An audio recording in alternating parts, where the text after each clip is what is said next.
You're listening to the Marketing for Learning podcast, the only podcast in the world designed to help you increase your capabilities when it comes to marketing in the learning function.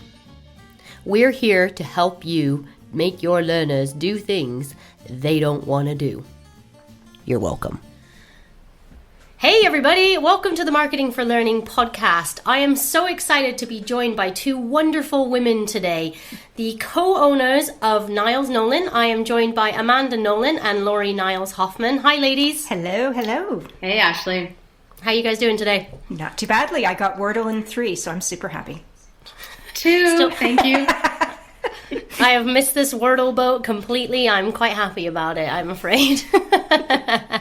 So, I mean, obviously, I guess people probably know who you are. But for those that don't, do one of you guys maybe want to introduce a little bit about NilesNolen, what you guys do, and then I'll get into, why you're here chatting today. I'm going to throw Laurie, that go over for to it Amanda. with your usual. No, I'm fighting you with your usual dose of snark. Come on. All right. What do we do? Well, basically, we help companies, enterprise companies, with their EdTech strategy, and mostly around their transformation. So we'd like to say, Amanda says we're kind of like Mary Poppins, but with a chainsaw, going into companies and with a dose of sugar, trying to help them really maximize their investment in EdTech, and also to right skill their employee base.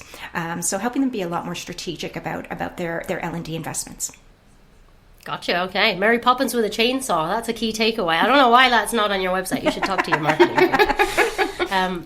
But yeah, I think, that transformation piece is super interesting to me. And, the reason I wanted to get both of you guys on here today to chat was because you have a much broader bird's eye view of the industry as a whole. I think from our conversations that we've had, you have your finger on the pulse, pardon the overuse of that term. You can see what trends have happened, but also what's coming. And I'd be really interested to understand, even in, the tenure of your careers, what's been changing so significantly, and, where do you kind of see us going in the next 3 years or so? Mm-hmm. Amanda. Well, we don't have a crystal ball, Ashley, so sorry to let you down there. But it is true that I think, because my background is more from vendor space, where Laurie comes from more the L&D side of things. And so we do span kind of both sides of the spectrum. And we do work with companies day in, day out that are grappling with some of these challenges. So we do see patterns. And certainly one thing, people have been talking about data for a really long time. And someone once said, and this is another, horrible joke or metaphor, it's kind of like teenage sex. Everyone's talking about it. No one is doing it. And that was kind of what we saw, where it was data, but what, right? And so now we've reached a point, and Laurie, keep me honest here, where I think companies are definitely doing something with data, and they're kind of collecting a lot of data, but it's a lot about, reporting, and not really the metrics that matter so much. So it's about things like maybe completions, hours of learning, or active users, if we even get that. But the question is, what questions are we really asking to get the right metrics that matter? And then what do we actually do with that data to make a change? So that's, I think, for me, the biggest trend that I'm seeing, and there's some others as well, of course. Yeah, I would agree with that, definitely, Amanda. And I think it's also, too, it comes down to a lot of the technology. It didn't allow for us to track the data that we wanted to. So we had to invent a lot of things, put Hotjar onto our LXPs, get more data, or Google Analytics. You almost have to do a little bit of, jerry-rig your own possibilities there, and I think that's very challenging for the typical L&D professional if they don't have that background. The other thing that I think I've seen over my career is, when I started, I was the proverbial instructional designer, and that was, 25 years ago. And, it was all about writing your courses and then putting them into a rapid authoring tool and uploading them and all that sort of stuff. And the shift now, and I don't think L&D themselves are prepared for it, and it's very akin to what marketing professionals went through about 12, 13 years ago, is and I don't like the term learning in the flow of work because I think that limits it. It's about understanding how people work and how learning is inserted into that. So the whole concept of learning experience design, and that's very akin to you really need to know how people are using technology, where they're interacting, and where it makes sense. It's very similar to how marketing was using cookies and how that data works and how they were able to then see patterns and flows and then make meaningful, hopefully, recommendations and surface content at the point of need, or to see where there might be deficiencies in content. That shift is happening. We're already seeing it with Microsoft Viva. We're seeing it with, even Glint is being added into that suite, and we're going to start seeing all that come together. However, I think L&D is unprepared themselves, skill-wise, for what that potential is actually going to mean, and they actually think the AI is going to do a lot of the magic behind it, and that's not true, Yeah, and to kind of close the loop on that, just to, it is about the data, right? If we don't use the data to see what insights it's giving us, then we're kind of shooting in the dark, right? And so it really is all about that. Yeah, and the quality of the data too. I loved what you said, Amanda, about asking the right questions to get the right answers. That's such an important piece of the pie. For example, when I've done market research and stuff, when I've worked in-house in the past, you got to ask the right questions, because otherwise you're not going to get any answers that are of any use to you, or you're going to get a boatload of data that doesn't give you any opportunities to even hypothesize about what you should or shouldn't be doing, What's your opinion on the semantics of being data-led versus data-informed? Okay, so when I was first writing and thinking about data in L&D, I did consider data-informed learning design. And then I realized that data-informed learning design organizations is probably the worst acronym, and I did not want to be known as that lady. So can you spell that out for us, Lori, for our listeners? DILDO. So I think what it comes down to is data isn't fact, okay? And people misinterpret that. Data is giving you signposts to things that you want to validate. So you really have to think about things like causations versus correlation. You need to also think about data. What is it trying to tell you, and where do you need to dig further? And it's not just about the numbers. Sometimes it's qualitative data. It's a whole bunch of things together. And when people say, well, that gets really hard and muddy and I don't want to get into that, it's like, well, then you're just using intuition. At least data gives us something to start with. But it is, again, all about the validation. So if anyone wants to be data informed, you know what? Who am I to judge? But that wasn't the term I went with. It's funny, correlation, causation, all this gets very scary, I think, for a lot of L&D leaders who are trying to start working with data. And our advice typically is, honestly, just don't overcomplicate it. It's better to do something than nothing. The main question is make sure you're asking the right questions to begin with. So are you actually doing learning for something that's going to make a difference, and not just learning in a bubble? And then, are you measuring your baseline? So, are you going to then be able to show that you've made any impact whatsoever? And it's funny, correlation and causation, we can get we get all upset about that or worried. But I read this quote on Twitter. I'm not a big Twitter fan, but I thought it was pretty hysterical. Everyone who confuses correlation with causation eventually ends up dead. So I guess that's, word for the wise. But when it comes to L&D, come on. I mean, let's really be honest. What is our starting point? Let's just do better. Let's start using data, not boil the ocean. Start with a small use case, ask the right questions, make sure it's aligned to your business strategy, and go from there. Yeah. Yeah, and I think, data is such a core component of marketing as well. And it's something that I've said many times in the podcast, and Hannah and I actually have a recording to do on this exact subject, but in a marketing context, because it's similar sort of ideas. We don't need to do all of the things, but we can do some things. And, even simply A/B testing, something I've said a lot to people, if you A/B test an email and, you do, okay, I build a persona and I want to start stress testing my persona to see if it's working. So I think they're impatient, whatever. I'm going to build an email to subject line to test that. If it finds that, they've gone for the one that creates a sense of urgency, they are impatient, that's a jump, right? One email one time doesn't prove that, like you said, it doesn't necessarily validate. So, we need to get more and more data to help us iterate, but I also think we need to be comfortable knowing that we don't know everything. So even sometimes you get more data and you know even less, and I think that's an okay place to be. Obviously, in terms of the sorts of data that we're using now, and you guys have touched on technology being, kind of fundamental to what you do, and it being a huge limitation for us. I think there's a reason we've fixated on completions, is because that was one of the only data points we could get for a very long time, and maybe the only one that mattered at the time. What sort of, we're talking about asking the right questions. What sort of questions should an L&D practitioner start to be asking if they're starting to think about using data and improving their skills in that area?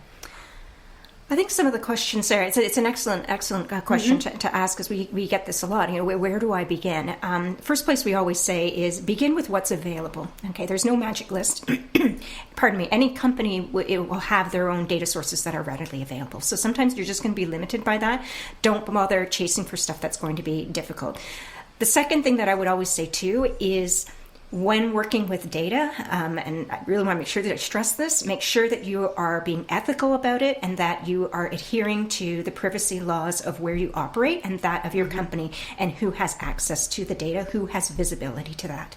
I can't stress that enough, because I've seen, data being shared with me, and I'm like, that's not anonymized. There's a lot of information there that we shouldn't be using. And I really do believe that we're heading towards a GDPR for L&D and for human metrics that companies are collecting. I realize that unfortunately doesn't answer your initial question, Ashley, but I really wanted to get that out, because I think it is a bit of a chaotic world when it comes to that. One of the places, though, I would be looking for data is beyond your learning platform. We know those things, and those tend to be very rear-view facing, and they tend to be retroactive. I want to be looking at things that are a little bit more proactive. Where are people working? If you're, for example, an M365 shop, there's a ton of data that you can get out of that. Some of it's, again, data privacy, because some of it skirts on that, but there's a lot of information that you can get there that tells you things about the digital body language of your employees, and that can really help you make informed decisions when it comes to learning. It's just simple basics about understanding when people are most active, what teams are communicating with each other, what are the problems that they're trying to solve for, what are keywords and hashtags that seem to come up. Those are things that I would just be starting with to get a general feel, and then really be looking at performance metrics, because that's ultimately where L&D can have the most impact. Where are teams not succeeding? Where are they being challenged? Can you then insert yourselves in a proactive way and a helpful way that's going to help solve some of those problems? And I think the other place that I would go to too, is we're seeing a huge war on talent, is look at some of your talent metrics. If you have a talent marketplace or a talent management system, that's fantastic. Not everybody does have that luxury. So at the very least, speak to talent and understand what roles and skills are they struggling to fill on the market that you don't have within your own company, and how do you make that, how do you come up with a right skilling plan? Yeah, I think, is there anything you wanted to add, Amanda? It looked like you had something you wanted to say. Yeah, I mean, lots of good thoughts in there, and I subscribe to all of them, of course. I think what it's really about, it's, again, usually it's not a charity, right? This is workplace learning, and so we have to align what we're doing in L&D with business goals and business outcomes.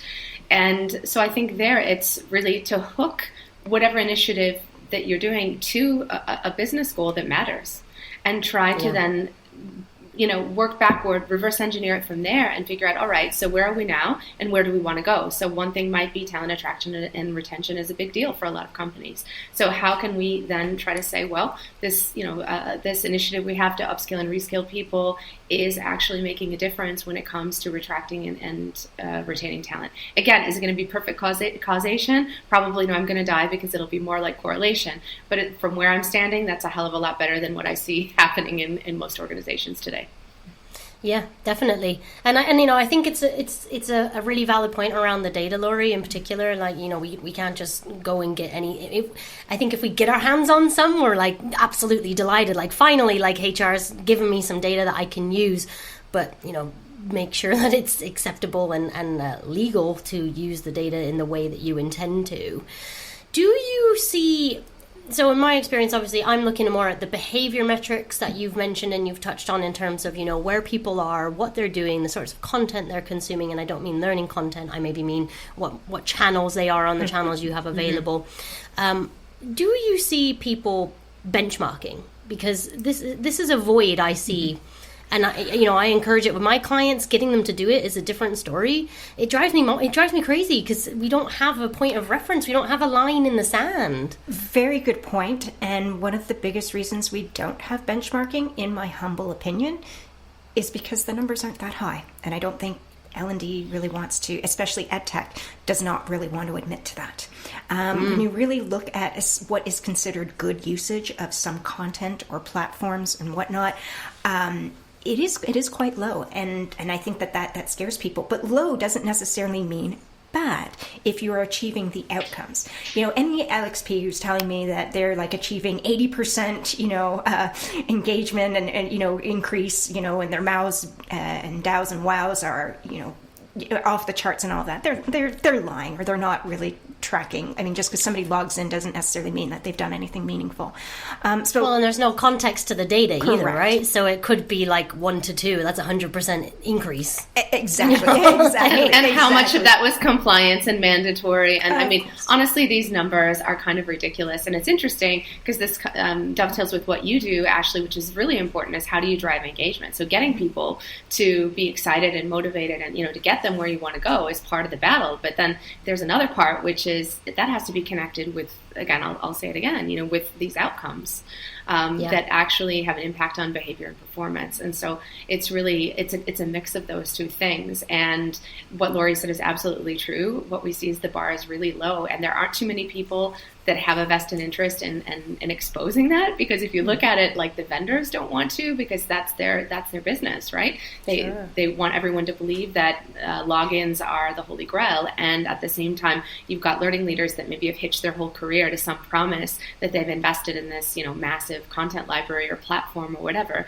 And so, yay, we have these hours of learning and we have these logins. Is that really what we want? Lori and I don't think so. No, we don't agree with that at all. So I'm with you guys, because it doesn't. I mean, that to me, I remember I had a big rant a long time ago about learning hours, because again, it's the same sort of thing. Like it doesn't really signify a huge amount about performance impact. No. And I think what I wanted to say earlier was I think using the business outcomes is a really good starting point for L&D in terms of why are we doing this, and asking those really big questions. What are we trying to actually achieve here? What's, are we reskilling? Are we upskilling? Doing all that important talent mapping, things like that. The concern I have is that we then use that same business objective to try and persuade or convince our learners to learn. And that is where we lose them, because they don't care what the business wants. The business cares about what the business wants.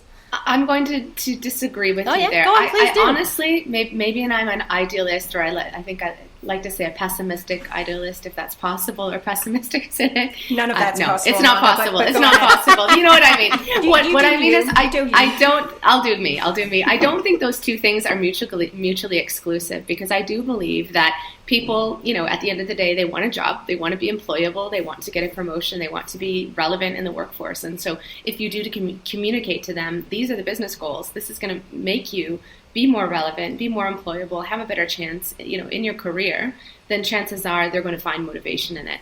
What we can't do is just throw up stuff at people and expect them to just magically understand why that's important.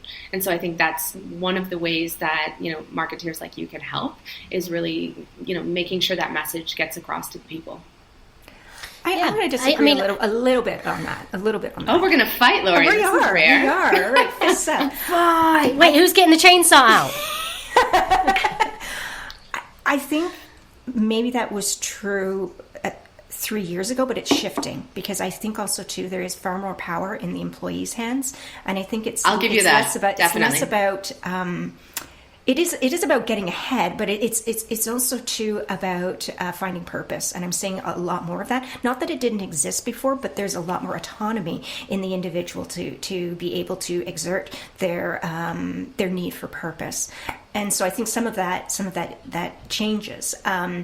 And I think there's also too a little cynicism growing in terms of how much do I as an employee help the business grow and make somebody else, wealthy on the back of my hard work. That's definitely shifting. So I think that's something that we haven't translated well in L&D. I think it's been really about what you need to know to do your job, and I think we're missing some of those things. It's not saying that we throw everybody on leadership training, because that's definitely not the solution, but it's also understanding that skills are shifting. The half-life of skills is declining. It's a lot shorter. People do need to be able to acquire new skills at scale and at pace. But we also have to help them find the ones that at least they have some interest in. It's not like those horrible British adverts that, this ballerina doesn't know it yet, but she's going to be a coder. Well, that's not, that's just awful. I made those. No, I'm kidding. So yeah, I think some of that's shifting, and I think that's going to be very problematic.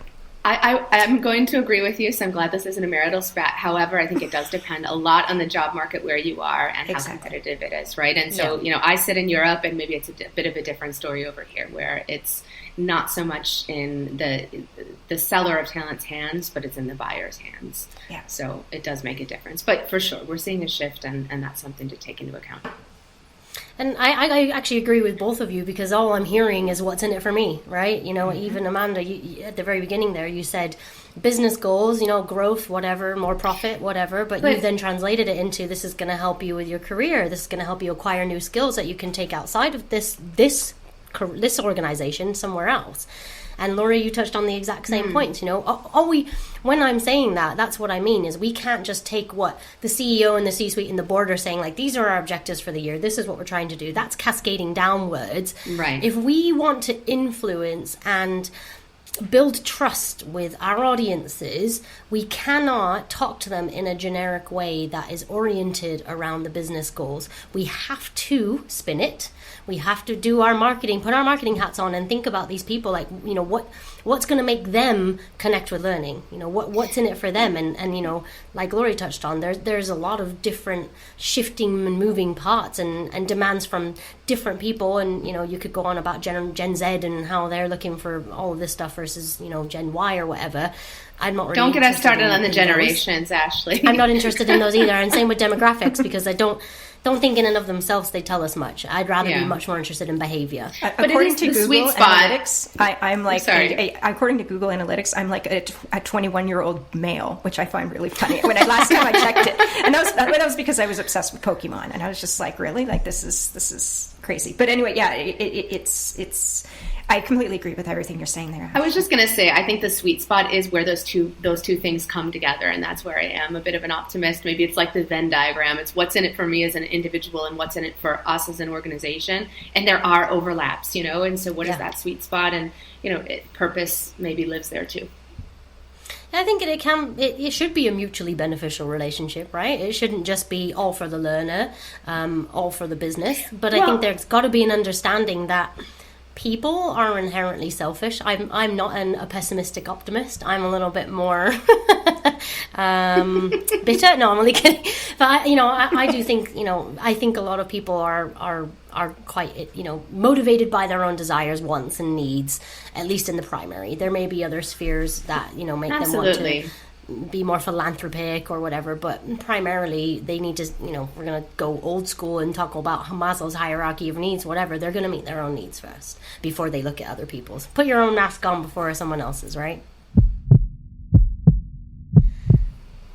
So obviously we've talked a lot about data and technology and the convergence of those two things in terms of how we're starting to meet a growing skills gap, a war on talent, a real transformational change, not only in the L&D function, but in organizations as a whole.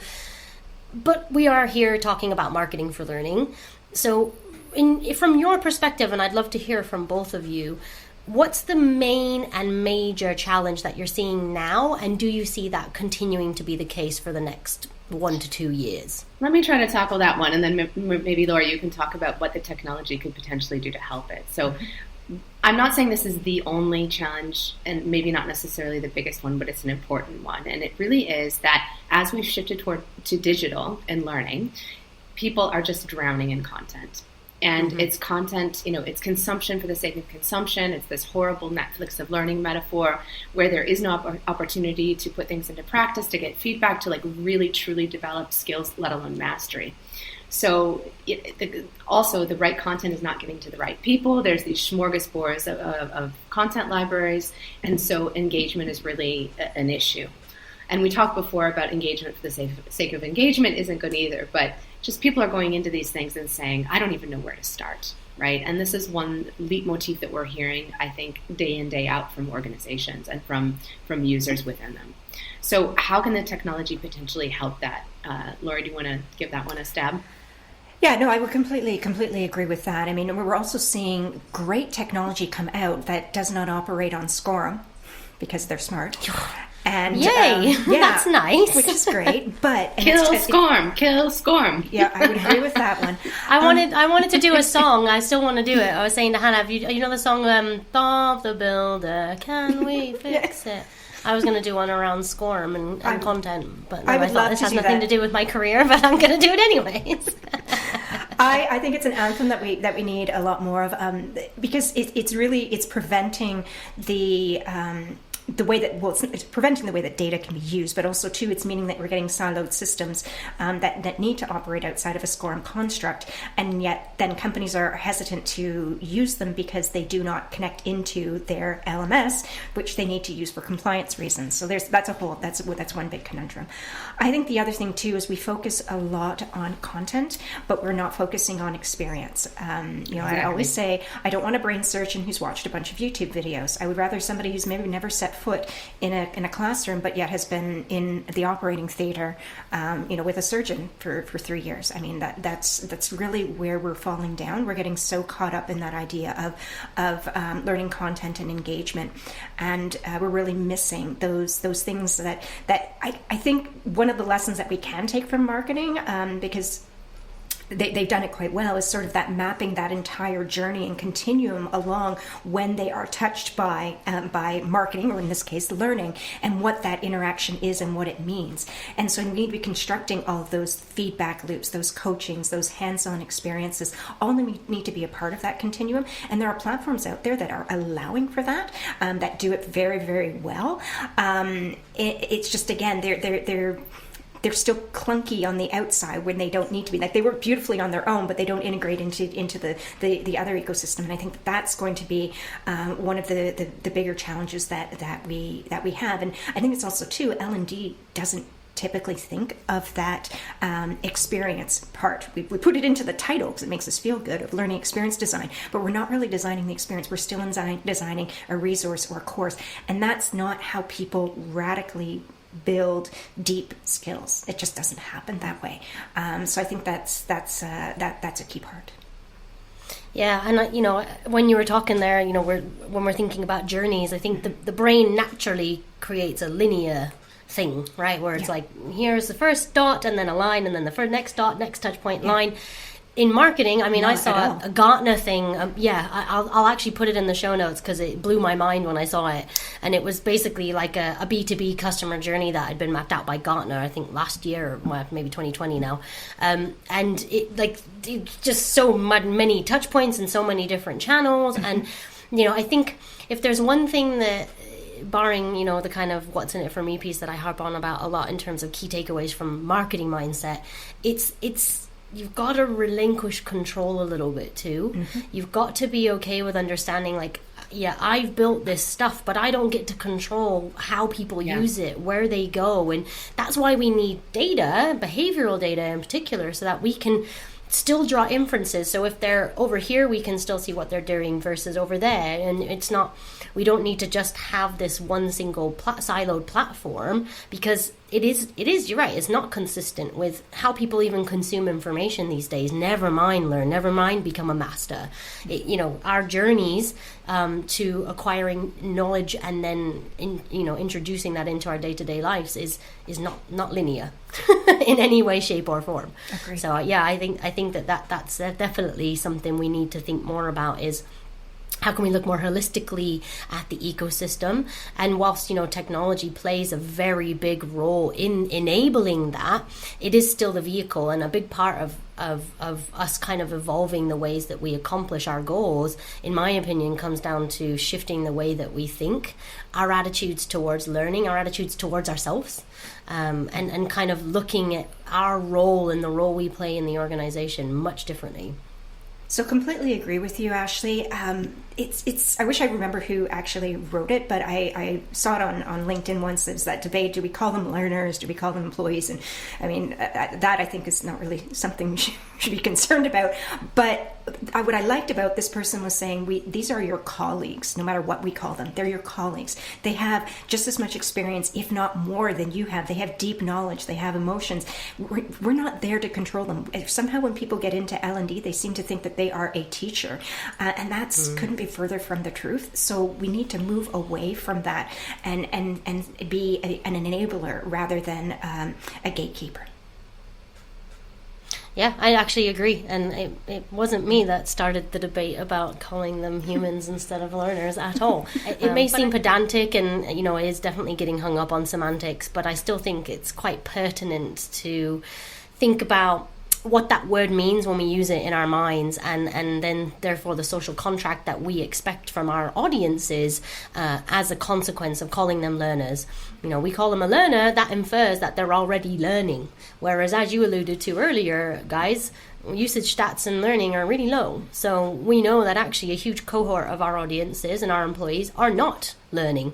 So why are we calling them learners? Because that creates a mindset in L&D, in my opinion, which is they want to do this. This is already happening, and here that we're going to serve it up. And why are they not all queuing up for the new LXP that we bought? I don't understand, because they don't know about it, and they don't. Maybe we haven't sold it to them. We haven't sold the value prop to them. We haven't positioned it in a way that meets the business goals, but actually talks to their wants and needs and desires too. So it cuts both ways. I think the onus is certainly on L&D, in my opinion, to influence and persuade the learner.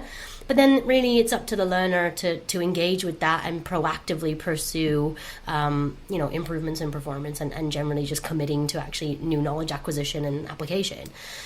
So, although to qualify that, it's not that they're not learning. They might just not be learning on your LXP, right? Mm-hmm. Touche. Yeah, exactly. And that's what we were saying, right? That journey is so beyond that, and it's quite insidious in terms of they're probably on the internet somewhere or not on your LXP. And that doesn't mean that what they're learning is wrong or incorrect or bad, and that they're not then applying it at work. So like I said, we've got to relax a little bit and understand that there are, we have a role to play, but we can't control every single facet of someone's learning at work. Agreed.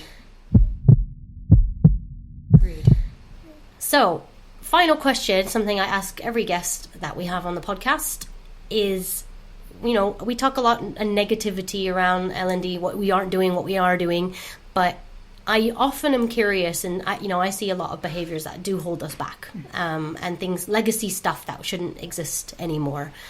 Do you have anything, or does something spring to mind if I say to you, what should we stop doing immediately? Can I just take a pot shot at personality tests? Yes. Well, I'm not an IDJ2, or I can't remember what Are you red? Are you yellow? I mean, seriously, come on. This is... I was going to say this is so 1980s, but it wasn't even really science then. So I think that should die. There's a lot of things that should die. SCORM, we mentioned that before. It exists for a reason, and it probably won't go away anytime soon for compliance and some mandatory stuff in highly regulated environments. But can we move past it, at least for the rest of learning? Those are two that I would like to see go away quickly. Yeah, I would agree with all of those. I think also too, the one thing, and I touched on it before, but the idea of I get very nervous when we are looking at all the data we are collecting about people, and I think we need to be careful with that. And I realize that we are talking about data and we want to get excited about it, but I do worry. The example I often give is I was once asked by a client, could I do basically test as to people who have dependents or children, how many hours of learning do they do versus people who do not? And I was like, whoa, what are we doing with that? And why are we getting into that? So that's I think that's those are questions that I think we need to start thinking about. That we need to, at least have a plan for that, because I think we're going to start to bump up against some things that are really, really problematic and unethical. Now, of course, there's a ton of things I think we need to stop doing, like yesterday. Don't even get me started. Avatars would probably be my big one. These cartoons. Women with clipboards. Oh, yes. Yeah. You could go on and on about these things. Gamification, leaderboards, all of that. Those are things they're just tropes. That I think that they need to die. Okay. One final bonus question. I did write it down and I forgot to ask it earlier.